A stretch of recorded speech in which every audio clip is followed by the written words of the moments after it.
नमस्कार साथियों, जय हिंद। मैं प्रबल प्रताप शाही आपका साथी। कैसे हैं आप लोग? प्रबल प्रताप का पैगाम में आपका स्वागत है। अभी कुछ दिनों से हरिद्वार, रायपुर, तमाम जगहों पर धर्म संसद के नाम पर धर्म गुरुओं को बुलाया गया। तथाकथित धर्म गुरु आए और उन्होंने कहीं पर मुसलमानों को मारने की कसम दिलाई, कहीं पर उन्होंने महात्मा गांधी को अपमानजनक शब्द कहने का काम किया। क्या क्या शब्द कहे वो सब आपके सामने आया। लेकिन एक देश में जिसमें लोकतांत्रिक तरीके से सरकारें चुनी जाती हैं, प्रधानमंत्री वहां चुने जाते हैं लोकतांत्रिक तरीके से, गृह मंत्री उनके कैबिनेट के होते हैं जिनको राष्ट्रपति चुनते हैं, एक पार्लियामेंट्री डेमोक्रेसी है, उसमें एक तथाकथित धर्मगुरु जो हैं वो महात्मा गांधी जी को अपमानित शब्द कह रहे हैं और अपमानित शब्द कहकर वो अभी तक पुलिस की पहुंच से बाहर हैं। कोई त्वरित कार्रवाई नहीं हो रही। अब आप बताइए कि इस देश के अंदर एक छोटी सी ट्वीट अगर कोई लिख दे एक सरकार के बारे में, एक राज्य के बारे में, तो उसके ऊपर एनएसए लागू हो जाती है, उसे एनएसए यूबीए लगा दिया जाता है और उसकी गिरफ्तारी के लिए पुलिस छापे मारने लगती है। अभी तक तथाकथित विधर्मी उस महंत को जिसने महात्मा गांधी को अपमानजनक शब्द कहा, और वो सारे लोग जिन लोगों ने मुसलमानों को मारने की कस्में खिलाई,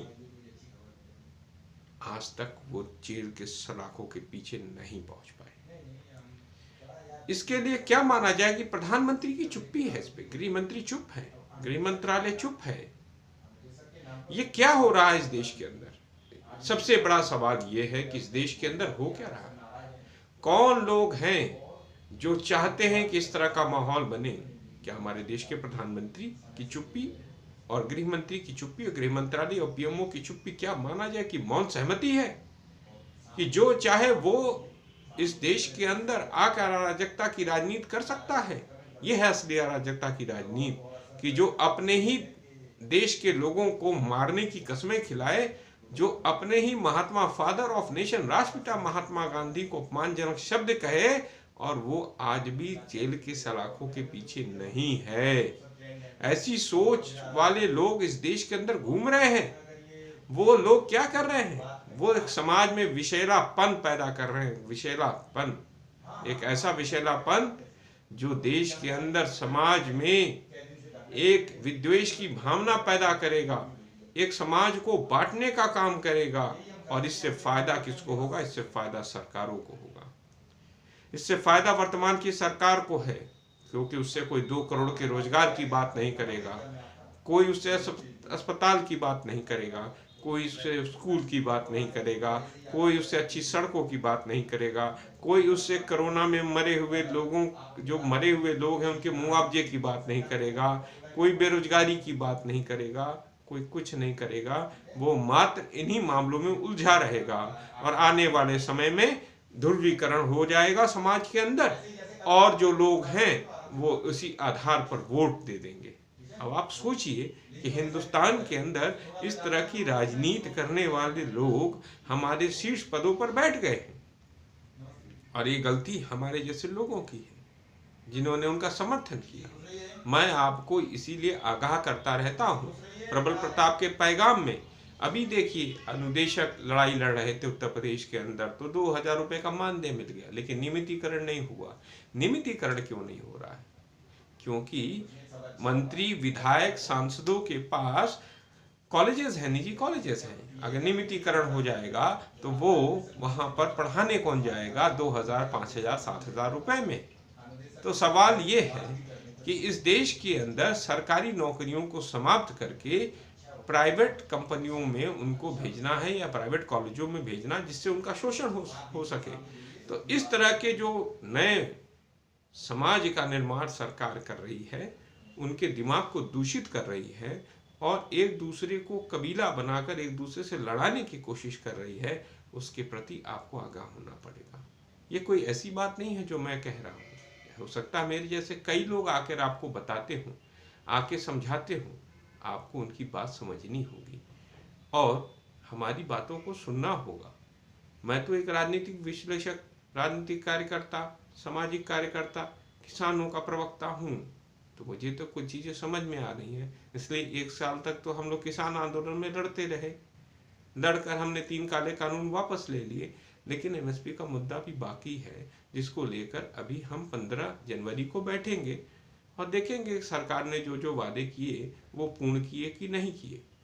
लेकिन आप लोगों को मैं इसलिए फिर से आके बीच बीच में अपनी बातें कह लेता हूँ, क्योंकि आपको समझ रखनी पड़ेगी कि 70 सालों में हम हिंदुस्तान को कहाँ पहुँचा पाए। अगर 75 वर्ष हो रहे हैं अमृत महोत्सव में, मनाया जा रहा है सरकार के द्वारा, तो सरकार हमको कहाँ पहुँचा रही है।